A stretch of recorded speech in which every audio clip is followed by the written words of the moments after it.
నమస్తే ఫ్రెండ్స్, నేను మీ రామలక్ష్మి. వెల్కమ్ టు రామలక్ష్మి వంటిల్లు. ఈరోజు రోడ్ సైడ్ సమోసాని ఇంట్లోనే చాలా సింపుల్గా, చాలా టేస్టీగా, చాలా హెల్తీగా చేసి చూపించబోతున్నానండి. వీడియోని మధ్య మధ్యలో స్కిప్ చేయకుండా ఫస్ట్ నుంచి లాస్ట్ వరకు చూడండి. చూస్తుంటేనే నోరూరేలా, అప్పటికప్పుడు చేసుకొని తినేయాలి అనిపించేలా రుచికరమైన వంటలను చేసి చూపిస్తానండి. ఛానల్ని సబ్స్క్రైబ్ చేసుకుని పక్కనే ఉన్న బెల్ ఐకాన్ని టచ్ చేయండి. ఇలా గ్రీన్ పీస్ తీసుకోండి. పచ్చి బఠానీ ఉంటుంది కదా, వాటిని ఒక 4 గంటల ముందుగా నానబెట్టుకోండి.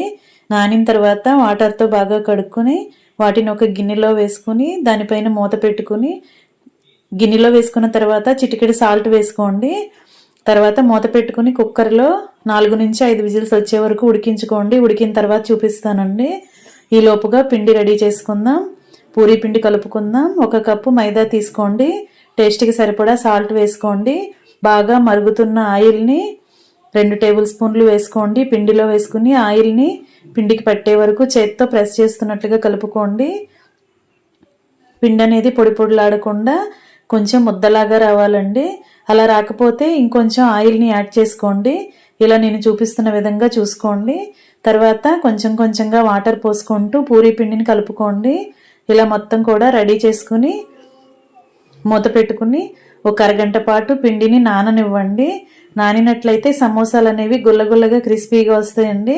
ఈ లోపుగా సమోసాలోకి స్టఫింగ్ రెడీ చేసుకుందాం. స్టవ్ వెలిగించుకొని కళాయి పెట్టుకుని 2 టేబుల్ స్పూన్లు ఆయిల్ వేసుకోండి. ఆయిల్ కాగిన తర్వాత 1 టేబుల్ స్పూన్ జీలకర్ర, కొంచెం కరివేపాకు రెబ్బలు వేసుకోండి. అవి బాగా ఫ్రై అయిన తర్వాత సన్నగా కట్ చేసుకున్న ఆనియన్స్ 1 కప్పు వేసుకుని సన్నగా కట్ చేసుకున్న పచ్చిమిర్చి కూడా కొన్ని ముక్కలు వేసుకోండి. ఆనియన్స్ త్వరగా మగ్గటానికి కొంచెంగా సాల్ట్ యాడ్ చేసుకోండి. మనం ఆల్రెడీ గ్రీన్ పీస్ని ఉడికించినప్పుడు సాల్ట్ వేసాం కదా, ఆనియన్స్లో చూసుకుని వేసుకోండి. ఆనియన్స్ బాగా మగ్గిన తర్వాత చిటికెడు పసుపు వేసుకుని ముందుగా ఉడికించుకుని పక్కన పెట్టుకున్న పచ్చి బఠానీ వేసుకోండి. దానిలోకి 1 టేబుల్ స్పూన్ అల్లం వెల్లుల్లి వేసుకుని పచ్చివాసన పోయే వరకు బాగా కలుపుకోండి. ఇలా బాగా ఫ్రై అవుతున్నప్పుడు మీ ఘాటుకి తగ్గట్టుగా కారం యాడ్ చేసుకోండి. నేను 1 టేబుల్ స్పూన్ కారం వేసానండి. ఆ కారం అంతా కూడా ఇలా బఠానీలో కలిసే వరకు కలుపుకున్న తర్వాత 1/2 టేబుల్ స్పూన్ ధనియాల పొడి, 1/2 టేబుల్ స్పూన్ జీలకర్ర పొడి వేసుకోండి. 1/2 టేబుల్ స్పూన్ గరం మసాలా, చిటికెడు చాట్ మసాలా కూడా వేసుకోండి. చాట్ మసాలా లేకపోతే గరం మసాలా వేసుకున్నా సరిపోతుందండి. ఇప్పుడు మనం వేసిన మసాలాలన్నీ కూడా బాగా కలుపుకోవాలి. ఇలా కలుపుకున్న తర్వాత కడిగి పెట్టుకున్న కొత్తిమీర కూడా వేసుకుని శుభ్రంగా స్టవ్ ఆఫ్ చేసేసుకోండి. ఇప్పుడు ముందుగా పెట్టుకున్న పిండిని ఇలా నేను చూపిస్తున్న విధంగా రోల్ లాగా బారుగా చేసుకోండి. ఇలా మనం సాగినట్లుగా చేసుకున్నట్లయితే పీసెస్ అనేవి కరెక్ట్గా కట్ చేసుకోవడానికి ఈజీ అవుతుందండి. ఇలా నేను చూపించిన విధంగా ఒక్కొక్కటి కట్ చేసుకుని అలా గిన్నెలో వేసేసుకోండి. ఇప్పుడు పూరీ పీటకి పొడిపిండిని అప్లై చేసుకుని ఇలా నేను చూపించిన విధంగా చపాతీలను ఒత్తుకోండి, పూరీలను ఒత్తుకోండి. ఇలా వీలైనంత పలుచగా ఒత్తుకోండి. ముందుగానే మనం నానబెట్టుకుని ఉంచుకున్నాం కదా, పూరీలు అనేవి పొంగుతూ వస్తాయండి. మీరు వీలైనంత పలుచగా ప్రెస్ చేసుకుంటూ ఒత్తుకోండి. ఇలా అన్నీ కూడా ఒకే షేప్లోకి ఒత్తుకున్న తర్వాత స్టవ్ వెలిగించుకుని పెనం పెట్టుకోండి. పెనం బాగా హీట్ అయిన తర్వాత ఇలా ఒక్కొక్క పూరీని పెనం మీద వేసుకుని 2 వైపులా కూడా కొంచెం కాల్చుకోండి. మరి ఎక్కువగా కాలినట్లయితే మనం సమోసా చేసేటప్పుడు విరిగిపోతాయండి. అందుకే కొంచెం తేమ అనేది లేకుండా కొంచెంగా ఫ్రై చేసుకుని స్టవ్ ఆఫ్ చేసేసుకుని వాటిని ఇలా నేను చూపిస్తున్న విధంగా కట్ చేసుకోండి. 4 వైపులా కూడా మనం కరెక్ట్గా కట్ చేసుకున్నట్లయితే సమోసాలన్నీ కూడా ఒకే షేప్లోకి వస్తాయి.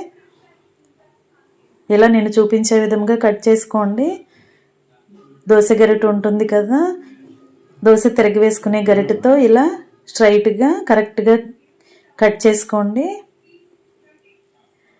ఇలా వేపుకుని పెట్టుకున్న పూరీలన్నీ కూడా ఇలా కరెక్ట్ షేప్లో కట్ చేసుకుని తీసుకోండి. ఇప్పుడు దానిని 2 పీసెస్గా చేసుకోండి. ఇలా నేను చూపిస్తున్న విధంగా రెక్టాంగిల్గా తీసుకోండి. ఇలా పొడవుగా తీసుకోండి. ఇలా కట్ చేసుకున్న తర్వాత ఒక బౌల్లోకి పొడిపిండిని వేసుకోండి. కొంచెం మైదా తీసుకుని దానిలో వాటర్ పోసుకుని చిక్కని పేస్ట్ లాగా రెడీ చేసుకుని పక్కన పెట్టుకోండి. ఇప్పుడు మనం సమోసా చేయబోతున్నాం. ఇలా నేను చూపించే విధంగా మధ్యలోకి పిండిని కొంచెం అప్లై చేయండి. ఇలా ఫింగర్ని అలా పెట్టుకుని దానిని కరెక్ట్గా ఫోల్డ్ చేసుకోండి. ఇలా కోన్ షేప్లోకి వచ్చేలా ఫోల్డ్ చేసుకోండి. ఇప్పుడు మనం రెడీ చేసి పెట్టుకున్న స్టఫింగ్ని, బఠానీ కర్రీని ఇలా లోపల వరకు కూడా కరెక్ట్గా పెట్టుకుని ఫింగర్స్తో కరెక్ట్గా సెట్ అయ్యేలాగా చేసుకోండి. లోపల వరకు కూడా నొక్కినట్లయితే ఇది కర్రీ అనేది కరెక్ట్గా సెట్ అవుతుందండి. ఇప్పుడు నేను చూపించే విధంగా మీరు కూడా అలా అంచులకి మనం రెడీ చేసి పెట్టుకున్న పిండి పేస్ట్ని అలా అప్లై చేసుకుని వాటిని ఓపెన్ అవ్వకుండా కరెక్ట్గా అంటించుకోండి. ఇలా ఎక్కడైతే ఓపెన్ ఉందో ఆ ప్లేస్లో ఇలా పిండిని అప్లై చేసి కరెక్ట్ షేప్లోకి నొక్కుని అలా ప్లేట్లోకి సర్ది పెట్టుకోండి.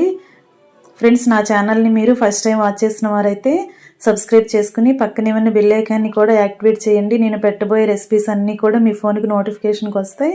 ఓపెన్ చేసి చూడవచ్చు. ప్రాసెస్ కానీ రెసిపీస్ కానీ మీకు నచ్చినట్లయితే లైక్ చేయండి. అలాగే మీరు కూడా కుక్ చేసి ఫ్యామిలీకి సర్వ్ చేయండి. ఇలా నేను చూపించే విధంగా సమోసాలన్నీ కూడా కరెక్ట్ షేప్లోకి ఫోల్డ్ చేసుకుని అంటించుకుని రెడీ చేసి పెట్టుకోండి. ఫ్రెండ్స్, ఈ సమోసా అనేది చాలా బాగుంటుందండి. టీ టైంలో పిల్లలు స్నాక్స్ స్కూల్ నుంచి వచ్చే టైంలో కానీ ఫ్యామిలీ మెంబర్స్ టీ టైంలో కానీ స్నాక్స్ అడుగుతూ ఉంటారు కదా, అలాంటప్పుడు ఇలా అప్పటికప్పుడే ఇలా సమోసాని ట్రై చేసి చూడండి. టేస్ట్ అనేది బాగుండటమే కాకుండా పని కూడా చాలా సింపుల్గా అయిపోతుందండి. ఇలా ఓపెన్ ఎక్కడైనా ఉన్నట్లయితే మనం డీప్ ఫ్రై చేసేటప్పుడు ఆయిల్లోకి కర్రీ అంతా వచ్చేస్తుందండి. అందుకే ఓపెన్ అనేది ఏమీ లేకుండా కరెక్ట్గా పిండితో అప్లై చేసుకుని కరెక్ట్గా అంటించుకోండి. ఇలా నేను చూపించే విధంగా ఈ షేప్లో కూడా మనం సమోసాని ప్రిపేర్ చేసుకోవచ్చండి. మీకు ఏది వీలుగా ఉంటే ఆ టైప్లో సమోసాని ప్రిపేర్ చేసుకుని సర్ది పెట్టుకోండి. ఇలా మొత్తం రెడీ అయిన తర్వాత స్టవ్ ఆన్ చేసుకుని కళాయి పెట్టుకుని డీప్ ఫ్రైకి సరిపడా ఆయిల్ పోసుకోండి. ఆయిల్ కాగిన తర్వాత రెడీ చేసి పెట్టుకున్న సమోసాలని ఇలా ఒక్కొక్కటి ఆయిల్లో వేసుకుని కరెక్ట్గా ఫ్రై చేసుకోండి. ఒకవైపు ఫ్రై అయిన తర్వాత వెనుక వైపు కూడా టర్న్ చేసుకుని రెండు వైపులా ఈవెన్గా ఫ్రై చేసుకుని బాగా ఫ్రై అయిన తర్వాత ఇలా అవన్నీ కూడా తీసుకుని ఆయిల్లో నుండి తీసి వేరొక ప్లేట్లోకి వేసేసుకోండి. మరి ఎక్కువగా కలర్ చేంజ్ అవ్వక్కర్లేదండి, ఎందుకంటే మనం మైదా పిండితో చేసాం కదా. ఇలా కలర్ కొంచెంగా చేంజ్ అయినా కూడా అవి క్రిస్పీగానే వస్తాయండి. టేస్ట్ అనేది చాలా బాగుంటాయి. పిండిని కలిపినప్పుడు మనం వేడివేడి ఆయిల్ని పోసాం కదా, చాలా గుల్లగా క్రిస్పీగా టేస్టీగా వస్తాయండి సమోసా అనేది. పిండిని మీరు కరెక్ట్గా కలుపుకున్నట్లయితే సమోసా టేస్ట్ అనేది చాలా బాగా వస్తుంది, పొంగుతూ వస్తాయండి. ఇలా మనం రెడీ చేసి పెట్టుకున్న సమోసాలన్నీ కూడా ఆయిల్కి పట్టినన్ని వేసుకుని డీప్ ఫ్రై చేసుకుని వేరొక గిన్నెలోకి వేసుకోవటమే. నేను చూపించిన పద్ధతిలో మీరు కూడా చేసి ఇంట్లో అందరికీ సర్వ్ చేయండి. వారందరూ అందించే పొగడ్తలకు పొంగిపోతారని ఆశిస్తూ ఇంకా రెడీ అయిపోయిందండి. ఇలా అన్నీ కూడా ఆయిల్లో ఫ్రై చేసుకుని ఆయిల్ అంతా కిందకి దిగిన తర్వాత వేరొక ప్లేట్లోకి తీసి పెట్టుకోవటమే.